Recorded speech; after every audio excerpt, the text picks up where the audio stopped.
We now return to Reckoning of New York. Alright, connecting the dots. We got a little bit of hunger going, but the danger now seems to have passed. Reynard's exploits have me even more on edge than the carnage that happened at the island. I need to figure out my next move. I guess this is the main quest. Even I have heard some of the crazy legends that popped up around the Ministry over the years. I don't give a shit if they can actually control the elements, but the second we bailed from the shithole on North Brother Island, a ruthless wind kicked up, shoving us right back to our boat. It was like Mother Nature screaming at us to get the hell out, to run, ditch this cursed dump before it sucked us dry. So yeah, we totally bailed. We zoomed across the East River, and only chilled when that wicked wind finally took a break from breathing down our necks. That's when it dives into the icy Hudson, stirring up wild waves. As we're talking on this pier, the thunderous crash of the water drowns out our voices, all fierce and intense, like it's slurping up our words and stashing them away. Let's recapitulate. First, Jessica Wainwright says Reynard Castle is now #1 on the circulatory system's hit list. Pedrick isn't the type to make big gestures while he talks. He usually just spins his ring or shoves his hands deep in his pockets, but this time he's putting on a bit of a show, ticking off imaginary bullet points on his fingers. And I'm probably going down with him if I don't stop digging. Not like I've got much of a choice anyway. Correct. And second, what was this again? Eli Sanzaric swears he hasn't talked to Reynard Castle in months. And the items?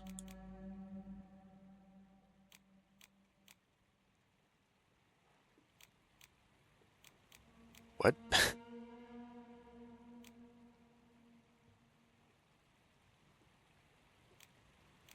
It's a secret? Sure. Yeah, items sounds about right. Right, the items you arranged for Sansarique through Castle haven't shown up yet. Right, those things. Castle has also developed a rather intense, almost obsessive interest in the antediluvians, but his reasons and objectives are still a mystery. Just quietly nod along. Reynard Castle has been MIA for the past few nights, despite having meetings lined up. Goes quiet for a bit, spinning his ring like he's trying to tether his thoughts to something solid. In all honesty, none of this sounds promising. Not for finding him, and definitely not for his safety. He stops talking, and just... I guess that's a light reflection off a trash bag or something? I just caught my eye. He stops talking and just stares off into space, fiddling with his ring. What else is new? But there's another piece of intel we've dug up. And there's the... Oh shit, how do these... Tzimitzi? From the Hudson. Vritra, was it? Sensorique mentioned she's after Reynard. Don't know much about her, just that she's got some sort of show on the Hudson. Holy crap.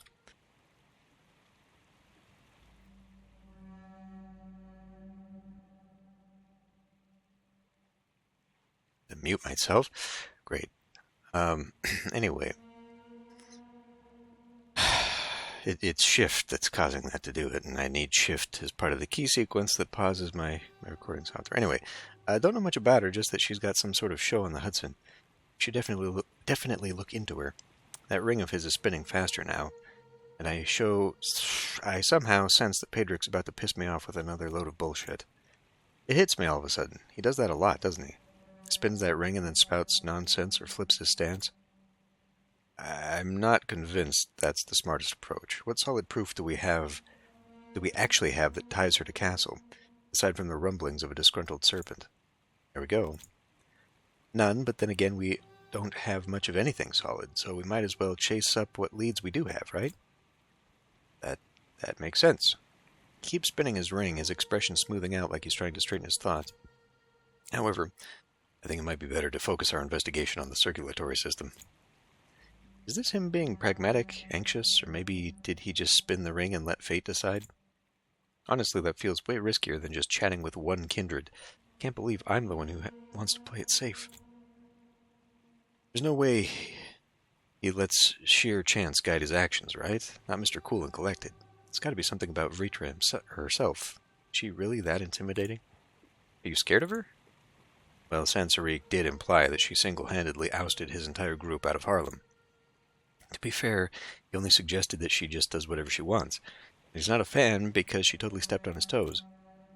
He turns away and spins his ring faster as yet another realization dawns on me. From what little I know, it's out of the character for Pedrick to be scared of someone he hasn't met. Hold on, do you know her? Like, personally? I don't know. Well, I've heard of her. Spin. Words travel fast, and she's been the talk of the town for some time now. She's quite the enigma. Spin, spin. No one knows where she came from or why she chose New York, only that she invades territories and stands her ground decisively. Spin, spin, spin.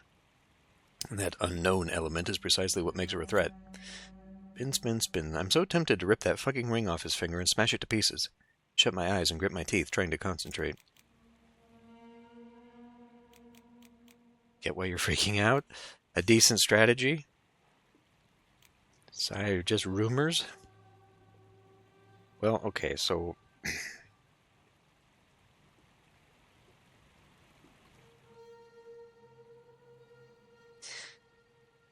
we're supposed to be, like... daredevils, but...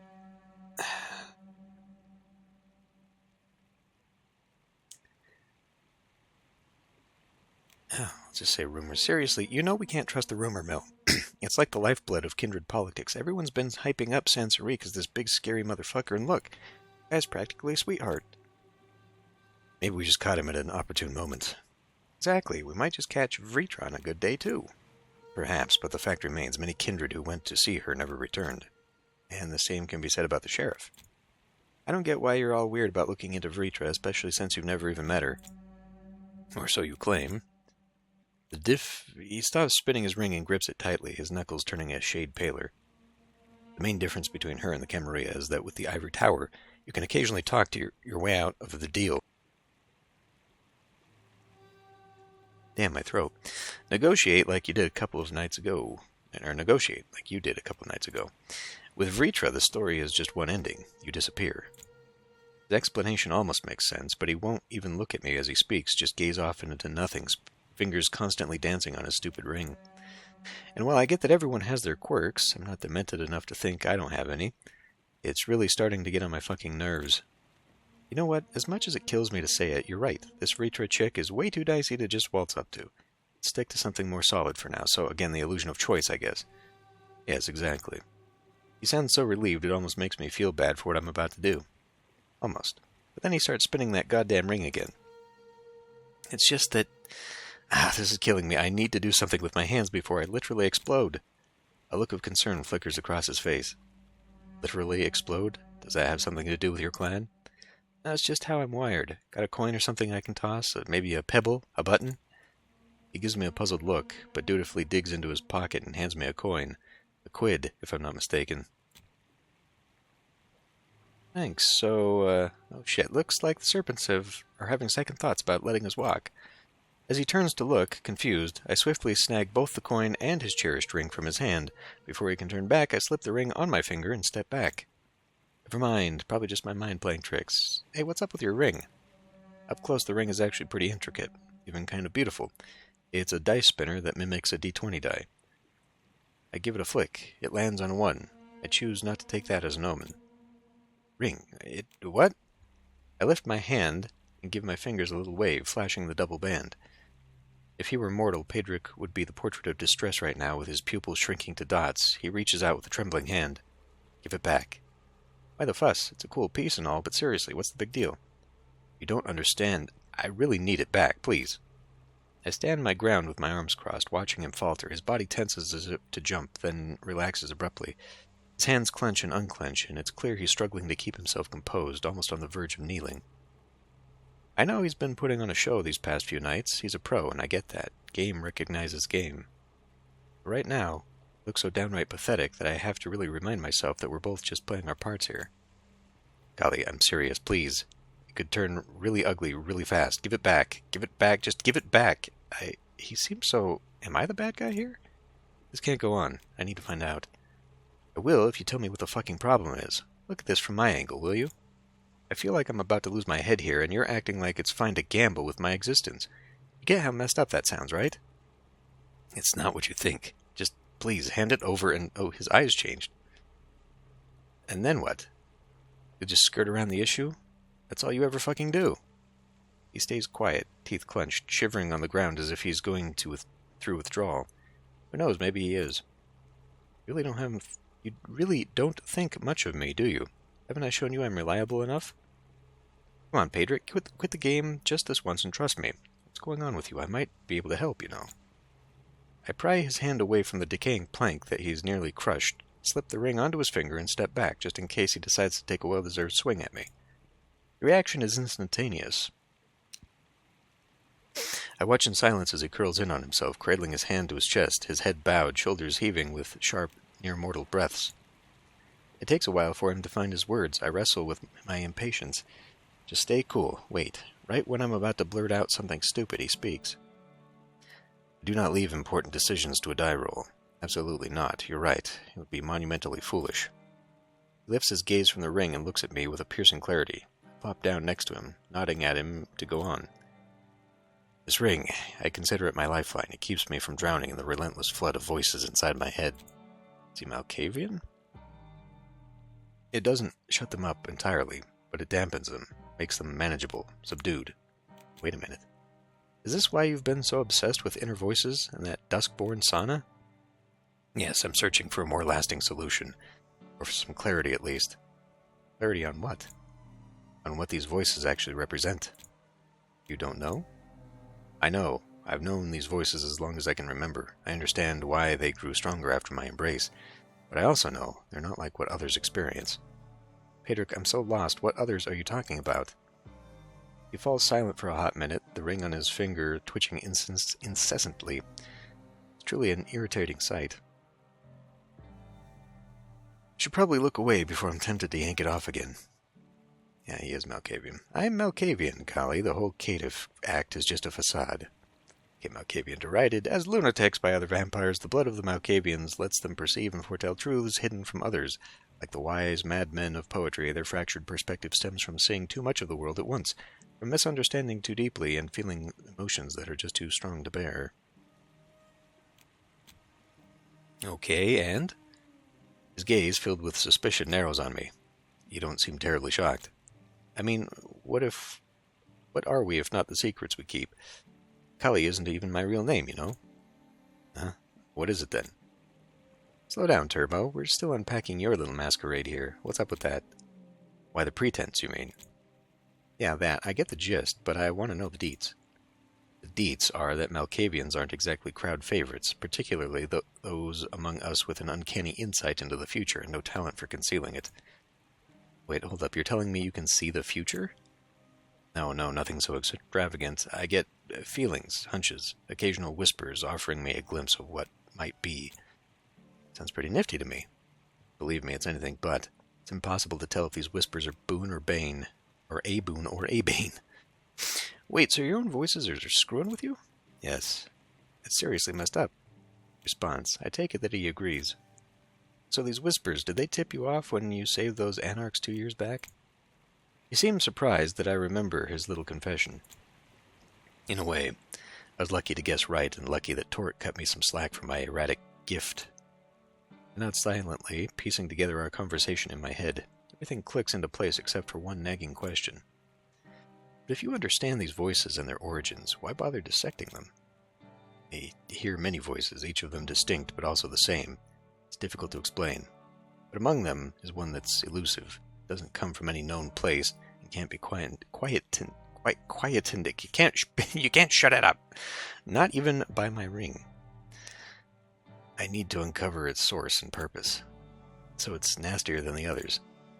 Not exactly. It's enigmatic, and there's only one. He pauses, his fingers inching toward that cursed ring. Then he clearly abandons what he was going to say. Nobody seems to know a damn thing about it. I squint at him, suspicion tightening my features. You're holding out on me, again. Of course I am. But I'm being open about it. It's impossible to share everything about oneself. I find that fascinating, don't you? No matter how transparent you try to be, there are always aspects of your life you keep to yourself, intentionally or not. The nuances of our situations. What a little crap. I mentally check out for a bit, then I cut off his philosophical rambling. Cool it, Gandalf. Keep your secrets. Just remember, I'm not letting fate roll the die for me. We already have one reckless idiot in this team, and that's me. He seems stunned, but in the end tosses me a small but genuine smile.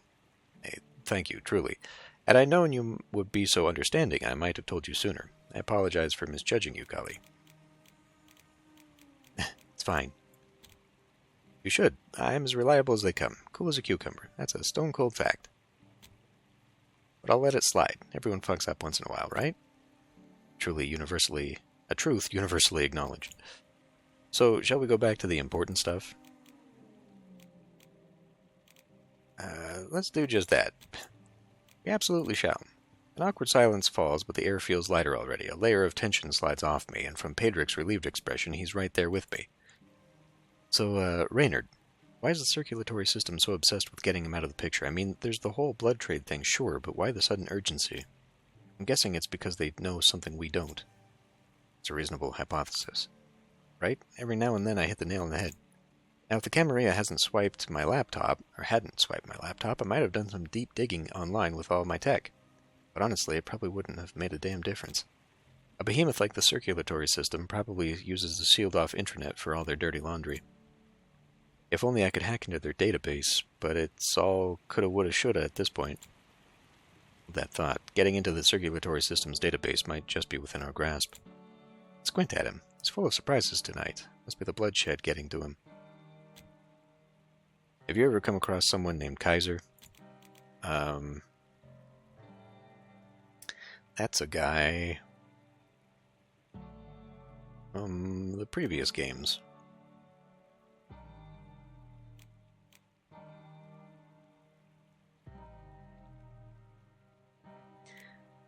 I don't know. Would she have? I might have. I guess we're all in New York. They probably know the big names, right? I might have. I might have caught wind of him. Isn't he the slick, sharky guy? It would be prudent to avoid discussing his appearance, especially in his presence. Kaiser is quite the figure here in New York, a veritable eminence. Eminence grise? I don't... It's French. Whose influence extends everywhere from, like a spider's web. There's little he doesn't know, even with the recent altercation with the La Sombra Primogen. And what happened again? Yeah, just refresh my memory. What altercation? I'm not privy to the particulars, only that it profoundly disturbed Kaiser. That Primogen sounds pretty cool. I should definitely not meet with them, then. I don't want no altercations. I doubt you have much say in whether the Primogen chooses to seek you out. Anyhow, if we want to operate under the Camarilla's radar, Kaiser's our kindred. Yeah, but hooking up with someone like that? I mean, I'm not even planning to stick around New York much longer. Piling up debts while hunting for my sire sounds like a nightmare. That's fair. Well then, we don't have any other... What about the Malkavian savant? Word on the street is she's pretty slick with intel. You know her, right? From clan to clan? You mean Hope, CEO of Double Spiral. Right, her. She's famous for her tech chops. Heard some chatter about her back in LA, too. Well, she might not be the best fit for this job. Cracking open the database is one thing, getting her hands on it is another. But she's been a thorn in Kaiser's side lately, having steadily gained ground in his areas of influence. Maybe she's picked up some new tricks she hasn't unleashed yet. It's your call, Kali. This is about your sire, after all. Honestly, none of these options are exactly stellar, but beggars can't be choosers, right? I mean, it sounds like we better be off with Hope, right? Could you really just... Oh, fuck me, don't do that. Like, give me a little bit, because I don't remember the previous games. Like, having just a brief... I do remember Kaiser being the bad guy, though, right? So we should probably go with Hope.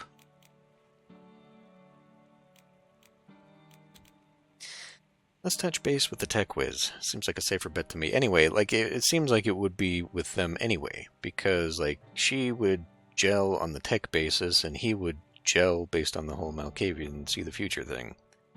That seems like a far better deal. Why does she have a die here, though? Like, I guess because she's the daredevil too, but the thing is, she says she doesn't allow fate to roll the dice on her decisions, and yet that's sort of their thing, right? Right.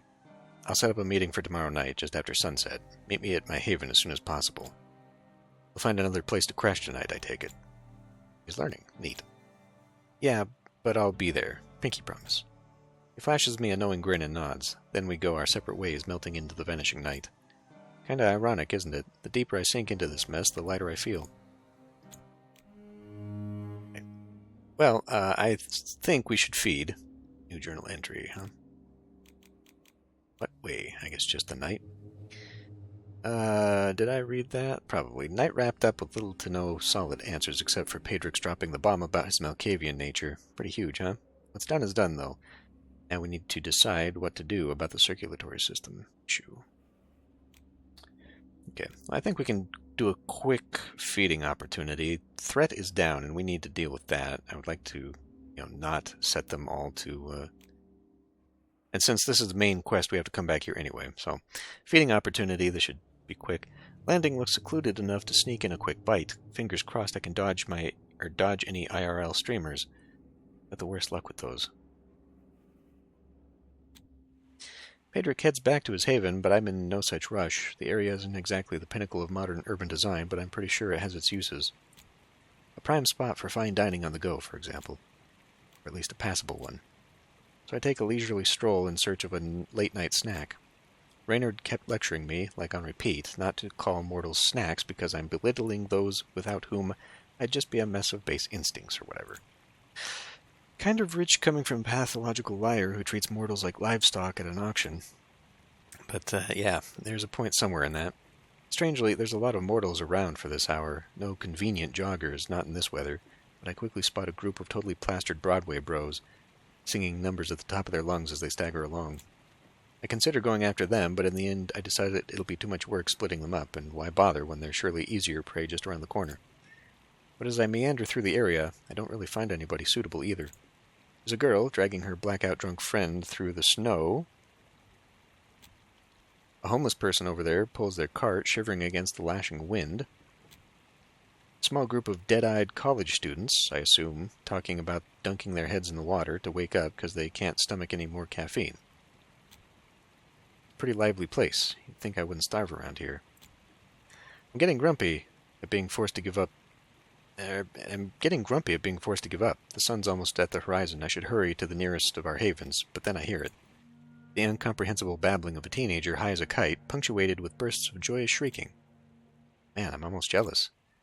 I don't even bother sneaking up. He probably won't even notice me anyway. Instead, I stride confidently toward the sound, eager to actually quell the hunger for a while this time. The teenager is spinning around in circles in a conveniently secluded spot, waving his phone around as if he was the camera operator in Gravity, cracking up like it's the funniest shit in the world. He seems to be talking to the camera and gesturing wildly. I can't catch anything. Perhaps it isn't English, or maybe he's just too high to string actual words together. Judging by the blown-out pupils, I'm sure it's the latter. I stop briefly, more out of confusion than anything else. Like, what the fuck is this kid doing in a place like this at the crack of dawn, high out of his mind, trying to record something?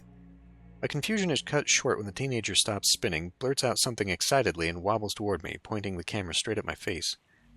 Shit, I can't let him turn me into a viral short. But I also don't want to waste energy on him, not when I'm so hungry.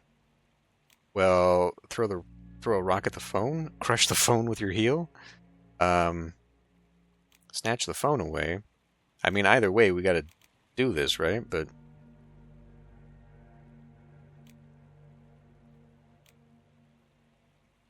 it's weird that this is the choice. I thought it was going to be like, choose your victim and then, like, the risks or whatever, but, like, why?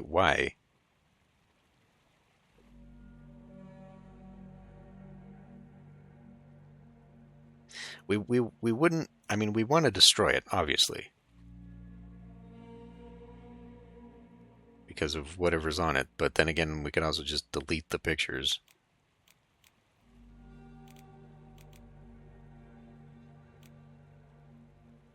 I don't know, would snatching the phone away be a way that I could drag this kid somewhere?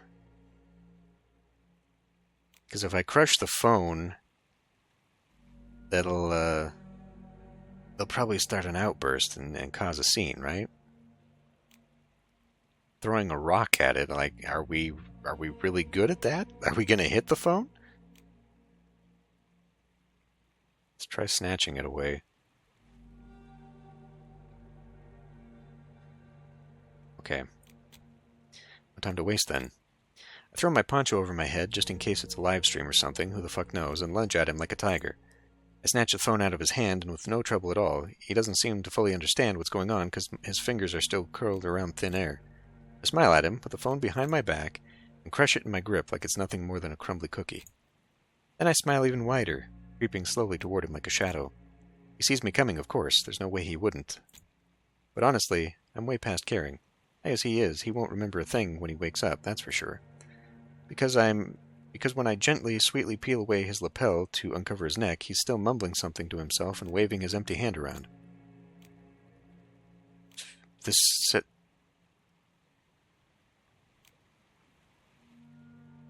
What does this do to my hunger? This makes it worse?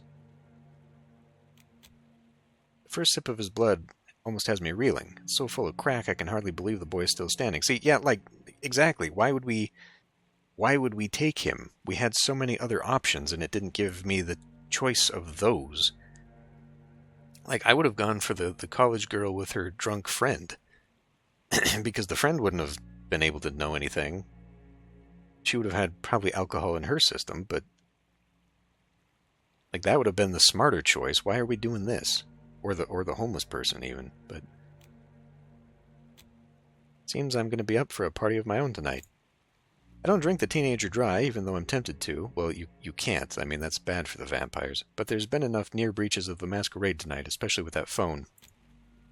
After I've had my fill, I even sit the boy on a bench instead of leaving him on the ground to be buried in the snow. Look at me, a good Samaritan, am I right?